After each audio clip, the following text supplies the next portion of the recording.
Hey, it's Jack. So just want to make a quick video about this situation in Quincy with real estate agent Michael P Flavin. So this is from last month, November 2020. I just found out about it recently, and I definitely thought it was worth a video. So according to Patriot Ledger, Quincy real estate agent indicted on federal charges of wire fraud and identity theft. Prosecutors allege that former real estate agent Michael P Flavin from Flavin and Flavin in downtown Quincy engaged in a scheme to collect money from prospective buyers for real estate that wasn't for sale or that he wasn't authorized to sell. Federal prosecutors said that after finding buyers for properties, he executed purchase and sale agreements despite the actual owners not agreeing to the sales, then pocketed the deposit checks. Now, this is a scheme that in the past, other real estate agents and brokers, unfortunately, have used, and it's obviously a crime, and now obviously this person's been indicted but not convicted, so everything's allegedly until and if something like that happens where he does get convicted or pleads guilty. So allegedly.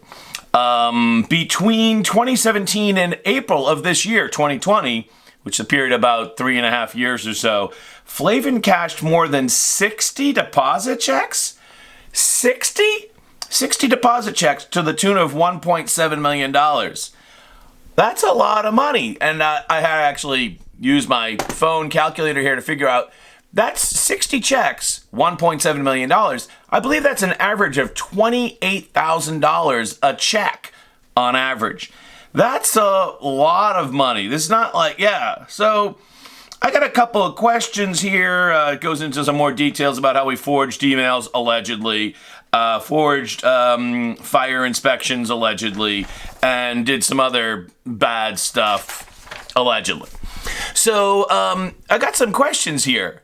And these are some of the topics that we talk about in real estate, of course, is if you make a deposit on a property, you can almost always get it back as the buyer as long as your offer was contingent. And that offer is usually contingent upon at least two things: satisfactory home inspection, in which case you can back out before the deadline at your sole discretion.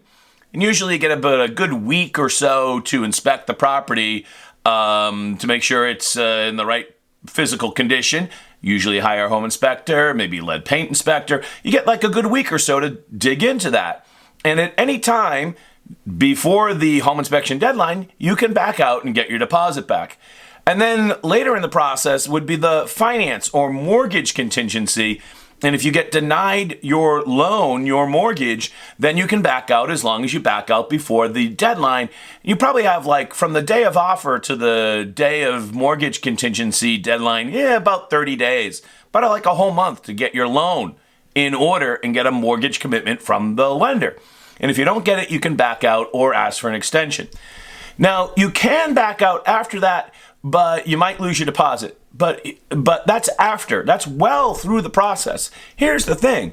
Most people back out, if they back out, because of the home inspection and or because of the mortgage. And in these situations here, people are putting deposits on property which they were not then subsequently allowed to buy because they weren't for sale. So you got to say to yourself, okay, so if the seller can't sell it to me, I'll take my deposit back. Thank you very much. And when the broker can't return that deposit, then you got to be like, whoa, why not? And here's the thing about money being held by real estate brokers on behalf of buyers and sellers. Only people who can do that are real estate brokers, licensed real estate brokers. Remember, in Massachusetts, we have two levels of licensure: salesperson, which is kind of the entry level, and broker. Salespersons are not allowed to hold client money of any shape or form ever. The only people who can do that are brokers who have a special bond to do that and have been authorized and trained and licensed to do so. That's it. And if you want to get your money back from a real estate transaction and you're due that money, for instance, you backed out of a purchase because of the home inspection and you did it before the deadline, you should be able to get that money back within a period of time which is reasonable. Say like the next business day or 2 or 3 business days, within a fairly short window. Only the broker can sign the escrow check, so there has to be some availability of the broker to actually put pen to paper to write the check and to sign it. Nobody else can do it. You can't staff that out to anybody else in the office. Only the broker can do it, and heaven forbid, they're on vacation or something. That could be a reasonable delay. But otherwise, next business day, 2 or 3 business days kind of max. If it's more than that, you've got to really ask yourself, where's the money? Why can't I get my deposit back? And this article from the Patriot Ledger, which I'm glad they published, doesn't really tell us how Flavin was able to put off like 60 people. How did this go on for so long? I know if some real estate broker had my, on average, $28,000 check for more than 3 or 4, 5, 6 days, I'm going to the police. I mean, why did it take so long? 3.5 years to catch this guy. I don't get that. And I don't understand why 60 people, I just don't get the longevity of the crime. Really, I mean, at some point, you're going to say, hey, where's my deposit, dude? And maybe this guy is just a real smooth talker. I don't know, and I don't want to blame the victims here, or the alleged victims.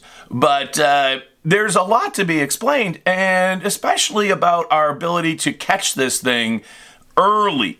This should never have gone on for 3.5 years and should definitely never been 60 alleged victims. That's just way too long. Remember, if you're due your refund on your deposit, you should be able to get it within 2 or 3 business days. That's reasonable. And not have it drag on more than that. All right. Hey, I'm Jack Gately. Thanks for watching for the Online Real Estate School, Online Real Estate Academy. I'm Jack Gately. Thanks for watching. Bye-bye.